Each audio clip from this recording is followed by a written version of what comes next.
wala na sigurong dahilan parang hindi kumita sa Yes, ganitong venture. Siguro pag di ka lang kikita kapag tamad ka. Opo, yes sir.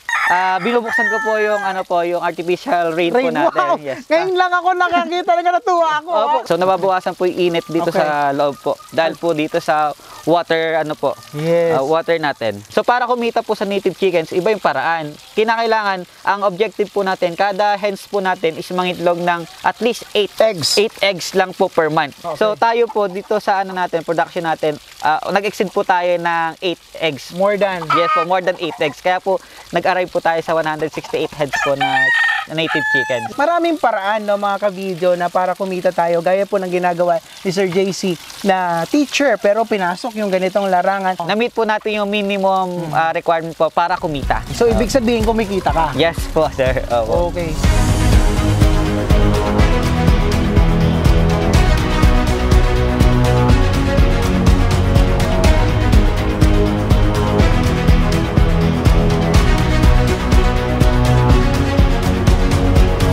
Ngayon naman sir, papakita ko po sa inyo yung breeding pen natin. Dito po tayo nagpapaitlog ng mga chickens natin.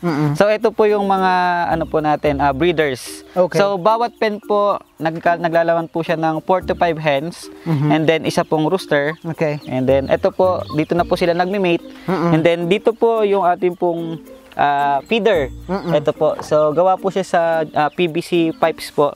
Easy maintenance po ito. Yes. Madaling linisan. Opo. Tatanggalin mo lang ata to. Opo, sabi niya. Madali po siyang linisin. Tapos po, yung sa patubigan po natin is na po siya, free-flowing na. Ito po. So dito po meron ng patubig yung mga manok. Dito na po sila iinom. Hindi na po ako nagre-refill ng water nila. Okay. So automatic na po siya. So yung pipeline na po. Yung tubig mo automatic na Yes po. Yes sir. Bali meron po tayong floater para po yung floater po natin siya yung magko-control kung sobra na para yung pressure po mabawasan po. So ito po may floater tayo. Ito po yung isa sa design natin. Okay. Yes po. Floater po siya. Yan yung design niya, no? Para at least makontrol yung water. Yes no? po, yung pressure po. Kasi pag sir, malakas yung pressure, tuloy-tuloy na aapaw po yan kasi parang dahil po sa gravity. Tama. Sir JC, ang tanong natin, ideal ba yung setup na may 5 hinahin ka dito tapos isang rooster?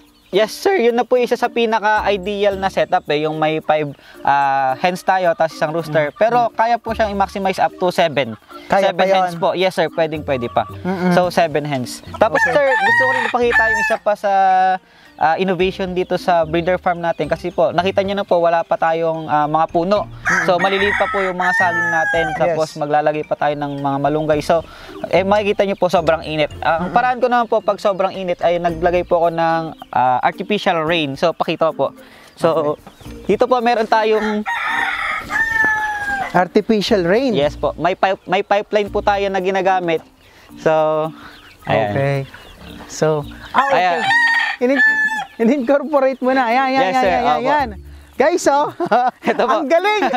Bali sir, pag sobrang init, lalo pag pananghalian po, pag umuwi ako galing school, ayan po, bali, binubuksan ko po siya, mga 10 minutes to 20 minutes po. Ganon. Hindi na po siya ganon ka-access sa kuryente. Sa water. Yes po. Kaya, naka-jetmatic ka dito? Yes sir, naka-jetmatic po. And then, pag nakita ko po na sobrang init, tapos nakikita ko po alam ko na init na sila pag hinihingal. Pag nakabuka na po yung bibig ng mga manok.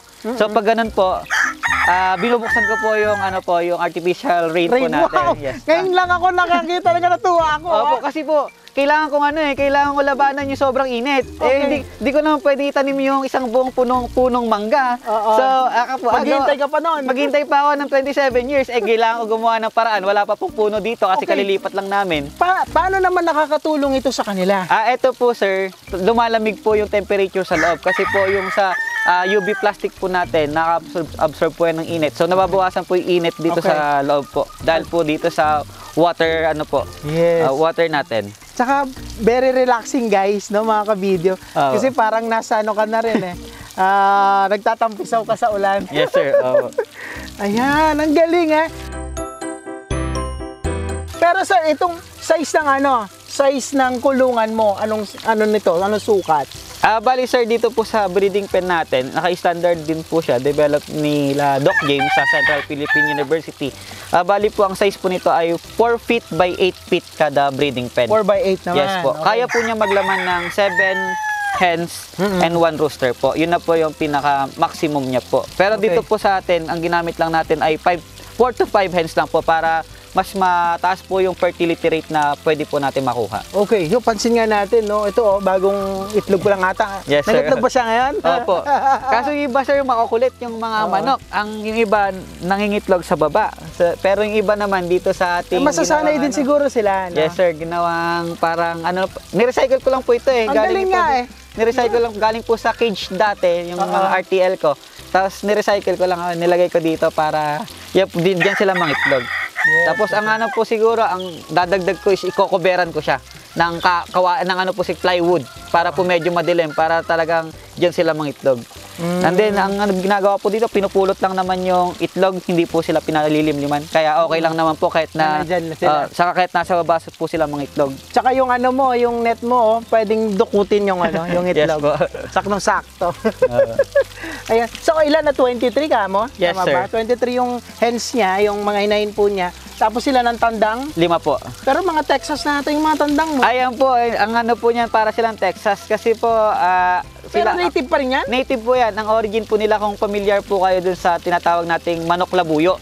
Oh, labuyo, yes. Yes po, yung galing po ng bundok, yung wild jungle fowl po natin. Oo. Ang pinaka ano po nila, pinaka grandfather po nila is labuyo. Kaya po medyo itsurang labuyo po siya. Oo nga. Akala ko Texas eh. Mukha po siyang Texas. Oo, Oo. pero nag-upgrade na rin siya. Kasi di ba yung mga labuyo maliliit? Opo, yes po. Grabe, no? So, ang ganda po ng setup po. May artificial rain pa. Oo. Yung cage ng ano, ng mga inahin na manok, pwede mo na dukutin yung itlog. Ilang itlog ang na-harvest mo everyday? Sa native chicken, sir, inconsistent po ang masasabi ko. Kasi Okay. po, At least naging ano ka, naging truthful ka, inconsistent. yes Okay. sir, opo. Alam po lahat ng mga nagbe-breed po yan ng mga manok po. Inconsistent po ang pangingitlog ng native chickens. Okay. Meron po yung time na nag-harvest ako ng 14. Yes. 14, tapos yung minsan 18. Tapos meron po yung wala. Meron yung time na 0.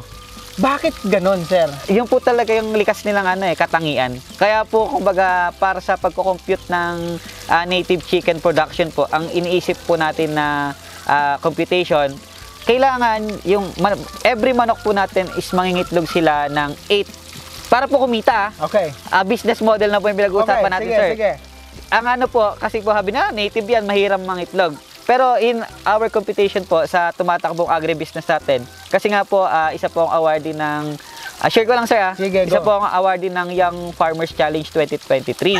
So kami po gumawa ng business model, ng mga agribusiness model na pwede pong magaya po at maduplicate po ng mga farmers natin. Yes. So dito po, isa po sa ano natin is pinupost natin yung native chicken. Okay. So para kumita po sa native chickens, iba yung paraan. Kinakailangan, ang objective po natin, kada hens po natin is mangitlog ng at least 8 eggs 8 eggs lang po per month.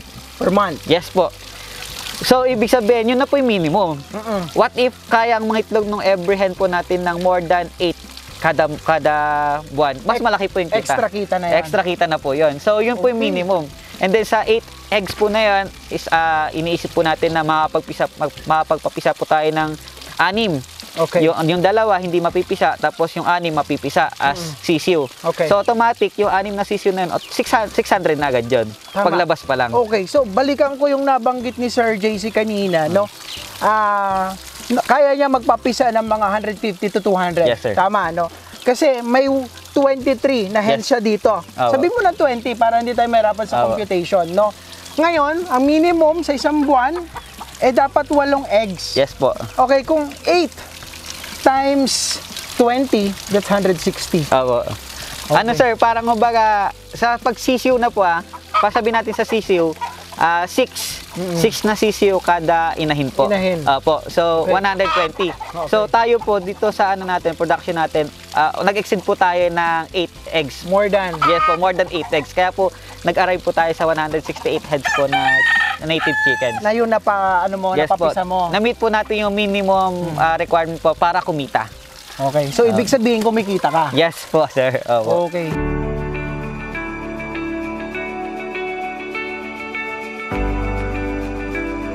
Wala na sigurong dahilan parang hindi kumita sa Yes, ganitong venture. Siguro, pag di ka lang kikita kapag tamad ka. Opo, yes, sir. Okay. At laging iaasa mo yung yung kabuhayan mo sa ayuda ng gobyerno. Opo, totoo po yun, sir. Sorry Pero maraming paraan mga ka-video na para kumita tayo. Gaya po ng ginagawa ni Sir JC na teacher pero pinasok yung ganitong larangan. Hindi naman nakaka-apekto sa trabaho mo? Hindi naman, sir. Kasi paano ba ang sistema dito sa Manuan? Anong oras ba kumakain yung mga manok? O pagising ko po sa umaga. Bibigyan mo na ng pagkain. Bigising ako ng alas 4. Magpapatuwa po ako ng mga bandang alas 5 ng umaga hanggang alas 6. And then magpe-prepare po ako sa school. Magtatrabaho ako mula 7 to 4 p.m. Yes. Up to 5. Depende po kung maraming loads po na paperworks. Ayan po. Up to 5. And then 5 o'clock to 6 o'clock, balik ako sa farm, magpapatukanan naman. Ulit. Tapos mag-harvest po ng eggs. Yes. Pag pananghalian, malapit lang ng preschool ko, bumabalik ako dito ng pananghalian para mag-harvest din po ng mga eggs na nasa lapag po. Every kailan ka nag-harvest? Tanghali? Tanghali sa kahapon po. Hapon. So twice. So pag morning, wala pa? Wala pa, sir. Nag-start po silang mag-lay kadalasan mga bandang 9 o'clock ng umaga. Yes. So pag naririnig mo ng pumuputak-putak ng manok. Katulad niyan, sir. Oo. Kasi nung bata ako, nag-aalaga rin ako niyan. Pero yung naka-pre-range lang. Yes, sir. Masarap sa tinola yan. Yes, sir. Ang specialty namin, ay nagluluto po si Father, sir. Adobo sa gata. Uy! Ayan, adobo sa gata. Masarap yun. Tikim na ako ng adobo sa gata sa Bicol. Opo. Kasi usually, Bicolano ba si mother ko po, Bicolana. Kaya pala. Kaya sir, yun ang specialty namin. Oo, kasi sa Bicol kasi, parang yung ibang mga dish nila doon, laging may gata. Opo. Paksiw na may gata. Adobo na may gata. Yes, sir. Din naman sa atin, native chicken na may gata po. Yes. Adobong native chicken na may gata. Oo, ganun yung ginagawa nila. May influence ng Bicolana pa. Yes, sir. Actually, mother ko, Bicolana din. Ay, pares tayo, sir. Ayun. Kaya pala, napakaganda po ng business ni Sir JC dito po sa kanilang farm. Kaya mas masarap po ang native chicken. Oo nga. Kompleto regado na. Buhay pa lang, nilalagyan mo na ng rekado. Guys, siguro di malayong mangyari, no? Mag-alaga na rin ako ng native na manok. Ganda, oh.